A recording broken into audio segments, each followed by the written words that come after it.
All right, welcome back, guys. How are you? Hope you all are doing very well. बहुत अच्छी पढ़ाई चल रही होगी आपकी, बहुत अच्छी तैयारी चल रही होगी। और इसी बीच में एक खुशी की लहर दौड़ गई है हमारे बीच में, बिकॉज एमपी स्टेट ने अपने सब ऑर्डिनेट जुडिशरी की वैकेंसी रिलीज कर दी है। और there are total of 123 vacancies that has been released, जिसके बारे में हम फर्दर बात करेंगे। और इस पर्टिकुलर वीडियो में हम उसी स्टेट की वैकेंसी के लिए सिलेबस और स्ट्रेटजी के बारे में बात करने वाले हैं, right? So let's start without further delay.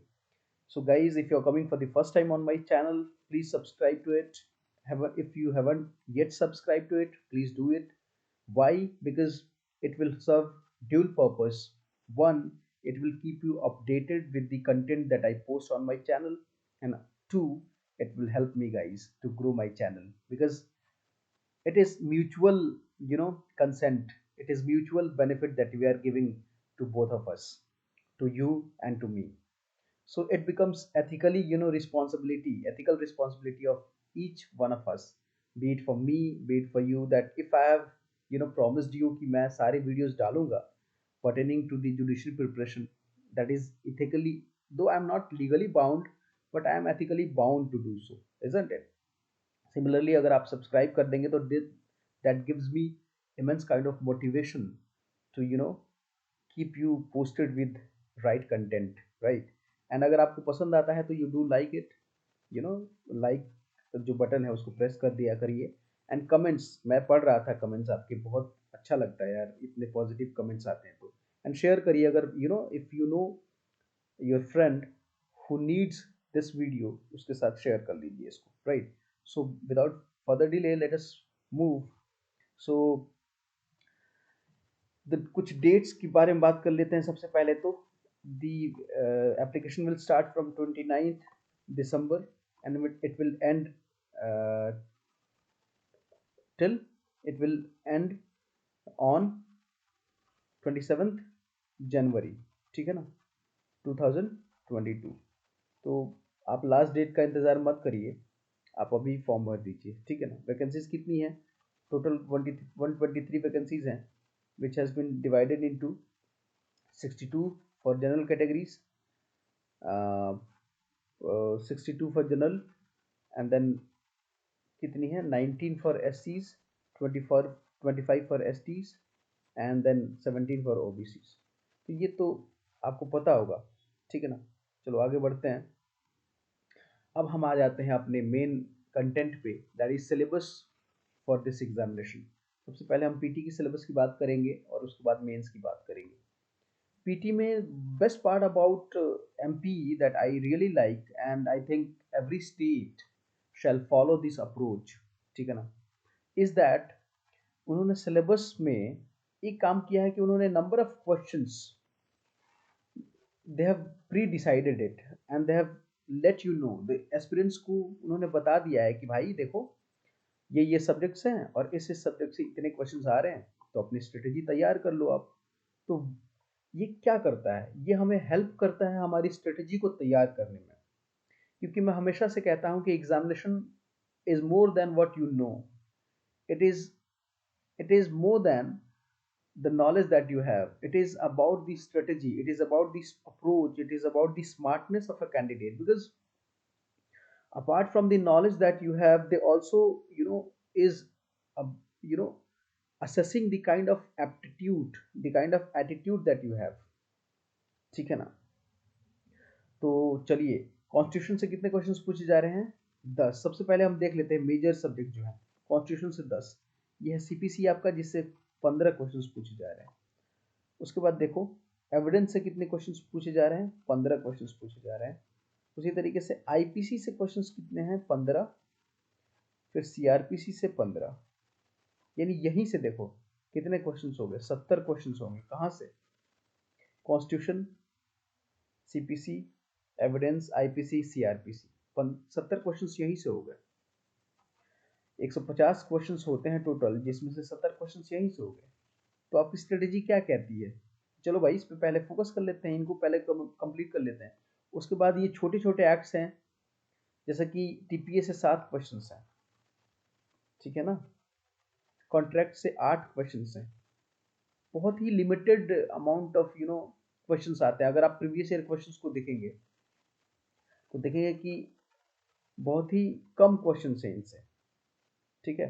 और तो ये क्या करेंगे, ये हमारे मार्क्स के एडिशन में हेल्प करेंगे। उसी तरीके से एसआरए से they are asking 6 questions, quite great number of questions from SRA.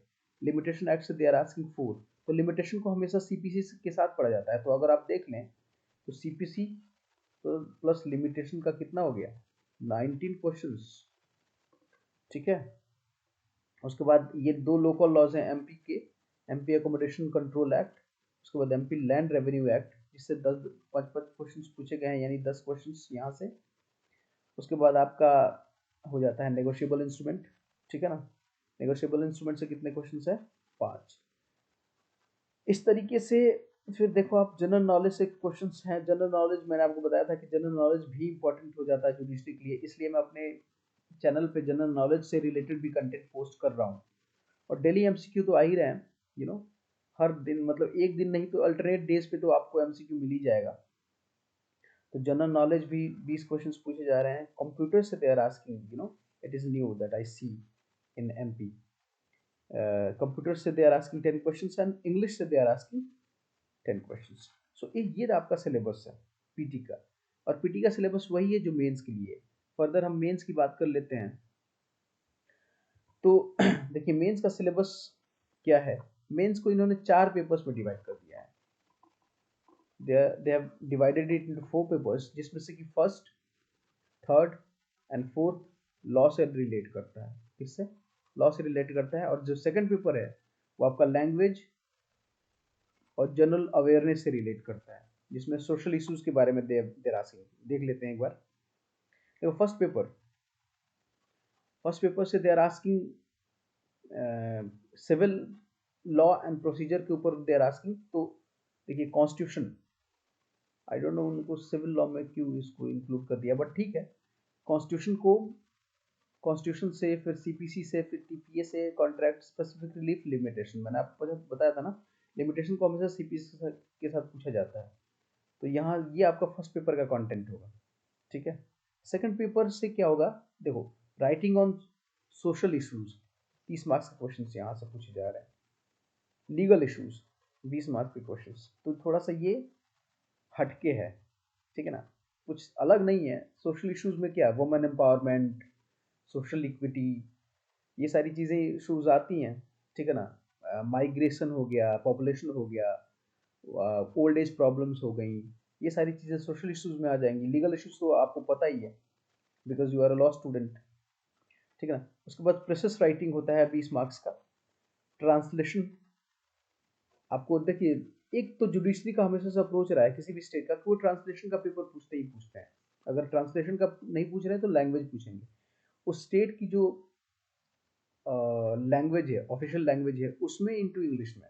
तो अगर एमपी है, आपको पता है एमपी जो हिंदी स्पीकिंग स्टेट, तो हिंदी इंग्लिश के बीच में ट्रांसलेशन दे आस्क। उसी तरीके से रिसेंटली उड़ीसा का भी अब वैकेंसी रिलीज हुआ है, तो आप देखेंगे तो उड़ीसा में उड़िया और इंग्लिश के बीच में ट्रांसलेशन का भी एक पेपर, ठीक है ना। तो ये हो गया आपका पेपर 2। पेपर 3 क्या है, paper 3 is criminal law and procedure, ठीक है ना। तो क्रिमिनल लॉ एंड प्रोसीजर में दे आर आस्किंग सबसे पहले क्रिमिनल लॉ, तो एमपी अकोमोडेशन कंट्रोल एक्ट पूछ दिया इसमें। उसके बाद MP land revenue act code पूछा हुआ है इसमें। Then Indian evidence act is a act which is useful for both civil and criminal laws, आपको पता है ये बात, ठीक है ना। उसके उसके बाद कॉन्स्टिट्यूशन इसमें, सॉरी आईपीसी है, उसके बाद सीआरपीसी है, और फिर नेगोशिएबल इंस्ट्रूमेंट है। नेगोशिएबल इंस्ट्रूमेंट में क्रिमिनल ऑफेंसेस की अगर मैं बात करूँ तो mainly chapter 17 deals with offences under negotiable instrument act. तो मेनली क्वेश्चंस वहीं से होते हैं, जिसमें कि चेक बाउंसेस, इंस्ट्रूमेंट डिसऑनर की बात की जाती है।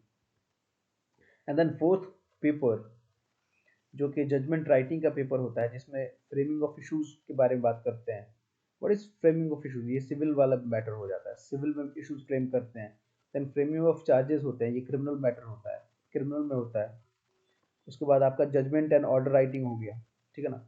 जजमेंट आपके लिए ये सिविल के लिए हो गया, सिविल लेवल के लिए सिविल जज सेकंड क्लास लेवल का जो स्टैंडर्ड होता है जजमेंट राइटिंग का और ऑर्डर राइटिंग का वो पूछ देंगे। देन जजमेंट ऑर्डर राइटिंग किसमें, क्रिमिनल केसेस में, ये भी 40 मार्क्स का रहेगा और इसका स्टैंडर्ड क्या होगा, फर्स्ट क्लास मजिस्ट्रेट के लेवल का स्टैंडर्ड होगा, ठीक है ना।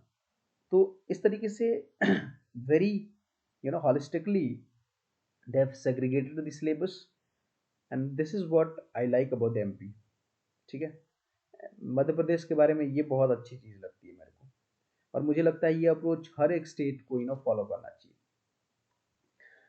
तो उसके बाद अगर आप पीटी आपने क्वालिफाई कर लिया तो भाई मेंस लिखोगे और भाई साहब मेंस क्वालिफाई कर लिया तो वाइवा के लिए अपेयर होगे एंड वाइवा क्वालिफाई कर लिया तो क्या होगा भाई, मजिस्ट्रेट बनोगे, कहीं मजिस्ट्रेट बनोगे एमपी में, और क्या होगा, भौकाल होगा, राइट। All right. तो ये तो हो गया आपका सिलेबस। तो स्ट्रेटजी क्या होनी चाहिए, थोड़ा सा स्ट्रेटजी के बारे में बात कर लेते हैं। तो स्ट्रेटजी में हमेशा दो चीज़ें होती हैं मेरे लिए, वो होती हैं syllabus, know your syllabus first, know your syllabus and plus previous year question papers. Two things that is a must for any examination, not only for judiciary but even if you are appearing for your civil services या फिर किसी भी examination के लिए, ये दो चीजें बहुत इंपॉर्टेंट है। तो सिलेबस हमने डिस्कस कर लिया। तो PIQ previous year questions, how does it help. अब देखो कॉन्स्टिट्यूशन जो है, कॉन्स्टिट्यूशन से कितने क्वेश्चंस पूछ रहे हैं ये लोग, 10 क्वेश्चंस पूछ रहे हैं और कॉन्स्टिट्यूशन कितना वास्ट है आपको पता है। तो अब ये 10 क्वेश्चंस मुझे पढ़ना है तो मैं पहले कौन सी इंपॉर्टेंट टॉपिक कवर करूं कॉन्स्टिट्यूशन से, ये कैसे पता चलेगा। 10 ही क्वेश्चंस मुझे अटेम्प्ट करने हैं ना इसमें, तो 10 ही क्वेश्चन है। तो ये पता चलेगा प्रीवियस ईयर क्वेश्चन पेपर से। आप क्या करेंगे, एमपी स्टेट के लिए कोई प्रीवियस ईयर क्वेश्चन पेपर अगर आता है तो उसको खरीद लेंगे और पढ़ाई शुरू करने से पहले आप क्वेश्चन पेपर को देखें। तो आपका क्या होना चाहिए रूटीन, रूटीन आपका कुछ इस तरीके से होना चाहिए कि आप जब स्टार्ट करें अपनी पढ़ाई तो पहले प्रीवियस ईयर क्वेश्चन पेपर को देख लें। उसके बाद आप टॉपिक्स को सेलेक्ट कर लें, topics to study, topics to study. और एक बार टॉपिक स्टडी के लिए सेलेक्ट कर लिया, then you study the topic, उसके बाद उसको पढ़िए एंड देन मॉडल क्वेश्चंस को आप सॉल्व करिए। और इसके लिए क्या यूज कर सकते हैं आप, टेस्ट सीरीज। अपने चैनल पे मैं टेस्ट सीरीज स्टार्ट करने वाला हूँ, right, so you may join it. So MP judiciary test series जो है ना वो मैं स्टार्ट करने वाला हूँ PIQs के फॉर्म में और मॉडल क्वेश्चंस के फॉर्म में, मॉडल क्वेश्चंस के फॉर्म में इसी चैनल पे डेली अल्टरनेट डेज पे दी 10 से 30 के बीच में वेरी करेगा क्वेश्चंस डेली बेसिस पे या फिर अल्टरनेट डे पे। आप उसको ज्वाइन करिए, आप फॉलो करिए चैनल को, you will get everything for your judiciary, ठीक है। सो यस, उसके बाद mains, it is not only about solving the MCQs, rather it is also about answer writing। आप आंसर राइटिंग नहीं कर रहे हो ना तो भाई पढ़ना छोड़ दो, कोई मतलब नहीं है आंसर राइटिंग नहीं कर रहे हो तो, पढ़ने से नहीं होगा, you need to write it. आप कभी गौर फरमाना कि आपने, आपको लगता होगा कि मैंने सब कुछ पढ़ लिया, एक बार एक क्वेश्चन उठाना मेंस का, ठीक है ना, प्रीवियस ईयर से, और ट्राई टू राइट जो भी आपका सबसे सबसे अच्छा तैयार टॉपिक होगा उसको उठाना, उसके क्वेश्चंस उठाना और लिखने की कोशिश करना।